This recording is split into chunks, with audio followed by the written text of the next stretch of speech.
He says, but each in turn, anasema kwamba lakini kila mmoja wakati wake, Christ the first fruits. Kristo tunda la kwanza. Then when he comes, Kisha those who belong to him. Kisha atakapokuja wale ambao ni milki yake. Look at that now. Tazama hiyo sasa. The Old Testament saints had not seen the Messiah. Wateule wa agano la kale hawakuwa wamemuona Masia bado. The Messiah had not come to die and resurrect to be an assurance for glorification in their walk with God.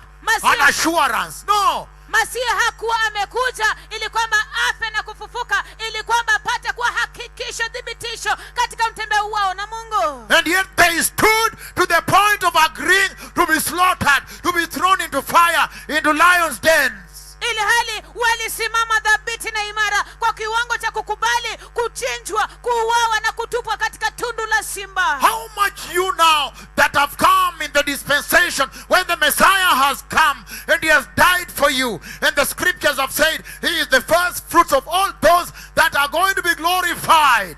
Hallelujah. How much should you really stand? Je, ni zaidi gani basi ninyi ambao mmekuja kwa wakati ambapo Masia amekuja na amekufa na amefufuka, na maandiko yamekuja na kusema ya kwamba yeye ndiye tunda la kwanza la ufufuo wa Kristo. Je, mwapaswa kusimama kiwango gani? And yet when you see the present day Christian, when they get a little shock from work like this, they renounce Jesus.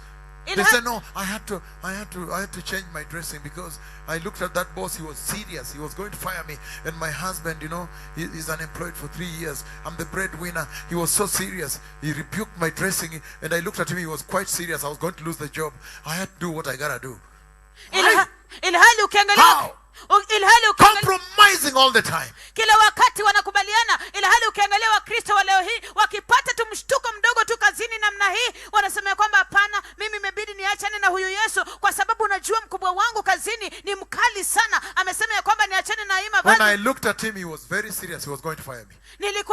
Nilipomwangalia alikuwa nyeti na macho kali kabisa, alikuwa anaenda kunifuta kazi. He was very serious. He was going to fire me. Alikuwa mkali kabisa, alikuwa anaenda kunifuta kazi. And you see, my husband is unemployed for 3 years. Na unaona mume wangu hana kazi kwa miaka 3. So instead of losing job, I had to change my dressing. Hivyo basi badala ya kupoteza kazi ilibidi tu nibadilishe mavazi yangu. The present day church that already have Jesus as the assurance, the guarantee that they will be glorified. Jesus has gone up as the first fruits of those to be glorified. How then do you compromise when the Old Testament saints had no dibitation, no guarantee, no assurance from Jesus, because Jesus had not come, but they never gave up. They accepted to be thrown into fire, thrown into the lake of fire, into the dens of lions. They accepted to be slaughtered, but never gave up their faith. How dare you then change and fall and give up when Jesus has been resurrected and glorified? And he says, tell them when I come, glorious bodies like mine. Why do you compromise? Kanisa la sasa hivi, Wakristo wa leo hii ambao tayari wako na thibitisho la Kristo Yesu ambaye amekuja, na Kristo Yesu amekufa na kufufuka kama tunda la kwanza la ufufuo. Ya wale wote ambao watatukuzwa. Halafu nyinyi mnaanguka kwenye dhambi. Ukitishwa kidogo hivi unawacha uokovu. Na wale wa agano la kale hawakuona Yesu akitukuzwa, lakini walisimama kidete na Mungu. Imani yao ilikuwa dhabiti kabisa. Hata wakati waliambiwa ya kwamba ukikataa kuacha imani kwa Mungu tutakuchinja, walikubali kuchinjwa, walikubali kutupwa kwenye moto, walikubali kutupwa kwenye masimba wakule pale, lakini hawakutupa Mungu. Na ukipata kizazi hiki, tuna Yesu kama dhabiti ya kwamba thibitisho ya kwamba tutatukuzwa. Ili hali unapata Mkristo wa leo bado anatupa Yesu kana kwamba hana thibitisho. How? Vipi? How is that possible? Je, hiyo inawezekanaje?